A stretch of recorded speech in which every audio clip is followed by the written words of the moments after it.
Okay, and here's your run from Sunday.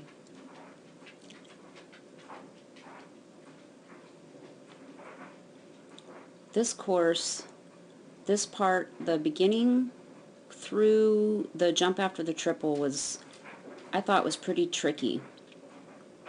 And a lot of people had trouble with the part after the A-frame. I guess everyone seemed to be okay with this part. Oh yeah, that jump was tricky. Tricky. Good choice to be on this side though and do the rear. The rear was definitely the best choice for this course. Unless people had amazing independent A-frame. Nice.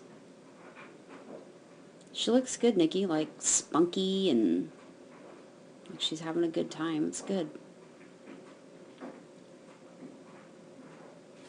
Trouble with the weaves again.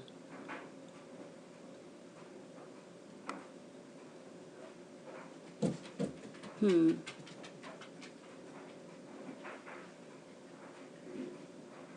that was smart to do that rear cross there too. Because that ending was hard too. A lot of people had trouble with that shoot to the tire business. That was tricky for a lot of people. I think I even had trouble with one of my dogs on that.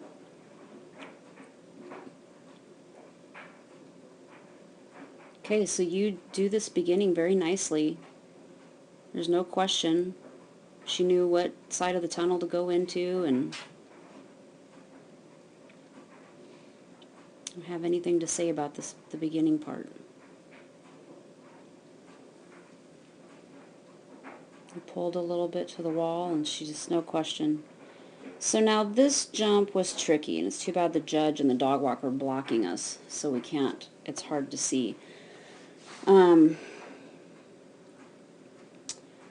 This jump really needed to be cued with the handler. Whoops, that's not going to work.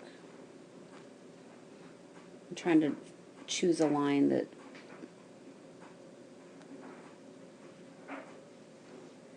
so if this is my handler, whoops, the handler really needed to be on this side of this white jump with the left arm out.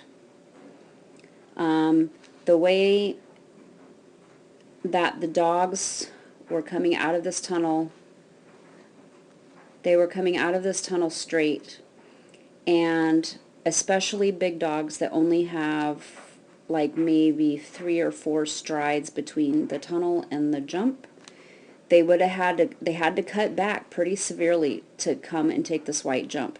And that jump is non-winged, which makes it more challenging. So by you standing where you are, it would have been very difficult for you to get your dog to take this jump, because she's going to come out, and by the time she sees you standing over there, she's going to be past the plane of the jump, which is exactly what happened.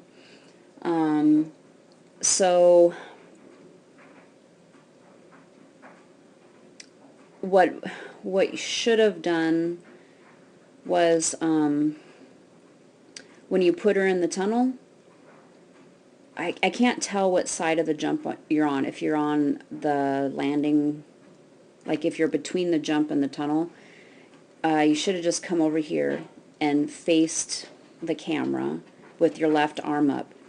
And then when you saw that she was coming, done a front cross and then gone to the A-frame. Or you could have tried a blind, but that would have probably been a little tricky because the dog walk was so close, and if you do a blind, your shoulders would really be cueing the dog walk. So I always like to try to find ways to, around you having to do front crosses. But I think in this case, it would have been better to, when she went into the tunnel, you come over here, you do a blind cross. So then when she comes out, she's on your left, but you stay right at the jump. And then when she comes out, you indicate this jump going this way, and then when she's coming, you just do a front cross on the landing side of that jump and then head to the A-frame. That was a tricky part. I think even for small dogs, you know, unless you have a dog that comes out of the tunnel and looks for you and just makes a direct beeline to where you are, I think that being on the side you were on would have been very difficult. But this is nice. Rear cross is definitely the way to go here. Now here, I don't have the sound up because it's distracting to me when I have the sound up. But my guess is that you called her right here because you were worried she was going to take this finish jump. But then what happened is she came into you and you had to redirect her out. So, your rear crosses are nice, Nikki. You do them far back and they're driving. And she knew, look, she's already curved in the air. And I know it's really easy to see when it's in slow motion. But she knew to turn. And so you need to trust her a little tiny bit. And your rear crosses look good. And they're, you know, they're not right at the jump. I mean, you did have that one in that one run, but the other ones I've seen look good.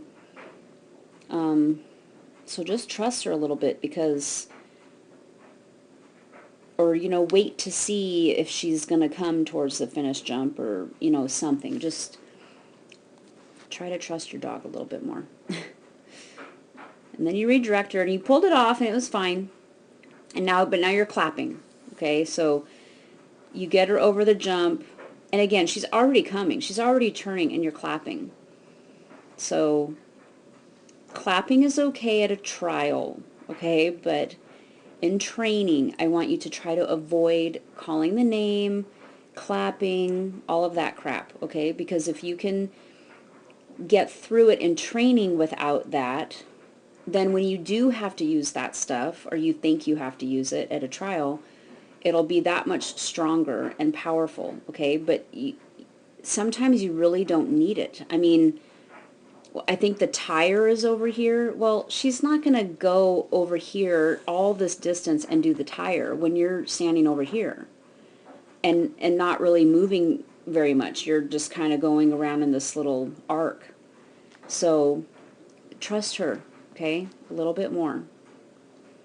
She's pretty responsive and she's really honest and she pretty much does what you tell her to do. So if you tell her to do it correctly, she's going to do it, okay? So just in training, work on trusting her. Stop calling, clapping, all of that stuff. I think you'll be surprised and probably pretty impressed with her. This looks nice. Do a blind here, which is awesome. So much better than all that rotation of a front cross. And then see here, you trusted her to not go over here to this tunnel like some dogs did. You didn't clap or anything. You were probably called her name, but so. Now this part, this was hard because this was a long run out. And I don't recall her having trouble with her weaves, but if you think that she's having trouble with her weaves or you're not like 100% that she's going to get her weaves, this was a really nice, well, and a lot of people needed to do some sort of side change here at the end, right, because of the chute.